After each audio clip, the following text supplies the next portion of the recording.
សំណួរតើមរតកជាតិកម្ពុជាមានអ្វីខ្លះចម្លើយមរតកសំដៅទៅលើទ្រព្យសម្បត្តិរបស់បុគ្គលដែលបានស្លាប់ទៅហើយដូចនេះមរតកជាតិកម្ពុជាគឺទ្រព្យសម្បត្តិកេរដំណែលដែលបុព្វបុរសជាតិយើងបានបន្សល់ទុកមកមរតកកម្ពុជាគឺជាទ្រព្យសម្បត្តិឬក៏កេរដំណែលដែលបុព្វបុរសជាតិយើងបានបន្សល់ទុកមកហើយមរតកកម្ពុជានឹងយើងចែកចេញជាពីរគឺមរតកធម្មជាតិខ្មែរនឹងគឺមានដូចជាភោគទ្រព្យទាំងឡាយដែលកើតមកតាមធម្មជាតិហើយបុព្វបុរសជាតិយើងបានរក្សាទុកមករហូតដល់សព្វថ្ងៃរួមមានដូចជាព្រំដែនទឹកដីទាំងអស់របស់កម្ពុជាដូចជាទន្លេស្ទឹងបឹងសមុទ្រមច្ឆជាតិត្បូងពេជ្រនិងរបស់មានតម្លៃជាច្រើនទៀតនៅលើទឹកដីរបស់យើងបូករួមទាំងរុក្ខជាតិព្រៃឈើគ្រប់ប្រភេទសត្វព្រៃទាំងអស់មរតកជាតិមួយទៀតដែលសំខាន់ជាងគេនោះគឺមនុស្សនេះហើយជាអ្នកថែរក្សានិងការពារមរតកជាតិទាំងអស់របស់កម្ពុជាបើមិនជាគ្មានមនុស្សទេតែគាត់ជាមនុស្សផ្សេងៗក៏បានយកមកហើយអញ្ចឹងមនុស្សសំខាន់ណាស់មនុស្សត្រូវរៀនចេះថែរក្សានៅអ្វីៗទាំងអស់នោះពីព្រោះថាសត្វក៏វាមិនចេះថែរក្សាដែរហើយបើនិយាយពីរុក្ខជាតិក៏ហត់តែមិនចេះថែរក្សាគឺមានតែមនុស្សឯងហើយនេះចំណុចទី2មរតកវប្បធម៌នេះគឺសំដៅទៅលើសម្បត្តិវប្បធម៌ជាតិ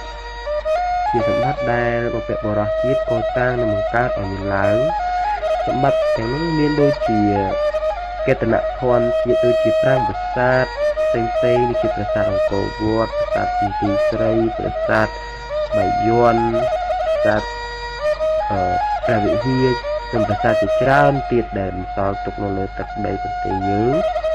សិលាចារឹកដែលបានចរិតនៅលើទាំងប្រាសាទនានាផ្សេងៗបន្សល់ទៅឲ្យនិស្សិតបានរៀនសូត្រមកឯងហើយរូបចម្លាក់រូបបដិមាឬក៏អក្សរសិល្ប៍ប្រព័ន្ធធារាសាស្ត្រជាដើមថែមទាំងភាសាអក្សរសិល្ប៍អក្សរសាស្ត្រអក្សរសិល្ប៍ផ្ដោតទៅដូចជាមានរឿងផ្សេងៗនិទានពីមុនមកហ្នឹងគឺនឹងឯងជាមរតកវប្បធម៌ហើយបូកគ្រួមជាមួយនឹងជំនឿទំនៀមទម្លាប់ប្រពៃណីទៀតផងដូចជាទីបុណ្យចូលឆ្នាំជំបិណ្ឌហើយមានបុណ្យច្រើនទៀតដែលមានក្នុងសង្គមជាតិយើងសិល្បៈក៏អញ្ចឹងដែរដូចជារបាំតន្ត្រីល្ខោនយីកេឆៃយ៉ាំជាដើមហ្នឹងហើយសាសនាគឺព្រះពុទ្ធសាសនានិងព្រហ្មញ្ញសាសនាឯងជាតែសម័យឥឡូវគឺព្រះពុទ្ធសាសនាយើងគួរតែព្យាយាមសិក្សារៀនសូត្រហើយបប្រតិបត្តិឲ្យបានខ្ជាប់ខ្ជួនដើម្បីញ៉ាំងឲ្យសិលធម៌រស់នៅនិងបង្កើតនូវគុណធម៌នៅក្នុងសង្គមនោះឲ្យបានល្អធម្មតាមនុស្សតើមានសាសនាដែរបានសាសនារុងរឿងទៅសង្គមអាចឈានទៅមុខបានល្អដែរពីព្រោះថាសាសនាគឺមានសារៈសំខាន់ក្នុងការចូលរួមក្នុងការអភិវឌ្ឍសង្គមហើយមរតកវប្បធម៌គឺប៉ុណ្្នឹងឯងហើយវប្បធម៌ទាំងពីរនេះគឺយើងត្រូវតែថែរក្សានិងមានជាពលរដ្ឋខ្មែរទាំងអស់យើងមិនត្រូវបំភ្លេចឬក៏យើងមិនត្រូវធ្វេសប្រហែសឡើយយើងត្រូវចេះស្រឡាញ់ការពារកុំឲ្យវាបាត់បង់ទុកសម្រាប់កូនខ្មែរជំនាន់ក្រោយឲ្យគេបានយល់ដឹងឲ្យគេបានចេះដឹង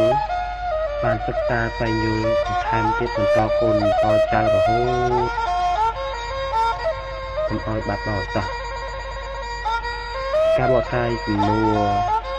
សូមបញ្ចប់ត្រឹមនេះសូមបានវិបុលសូមអរគុណច្រើនសម្រាប់ការតាមដានស្ដាប់ដល់វិទ្យុទឹកដាក់របស់អ្នកទាំងអស់គ្នា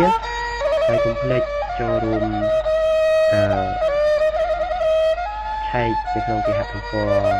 Set មិនពេញ .view ឬក៏បើកនៅក្នុងគេហទំព័រ YouTube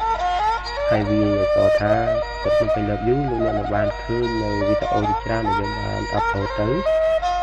សូមអរគុណច្រើនហើយពេលនេះសូមឲ្យអ្នកទាំងគ្នាសុខបានល្អហើយសុខស្ដី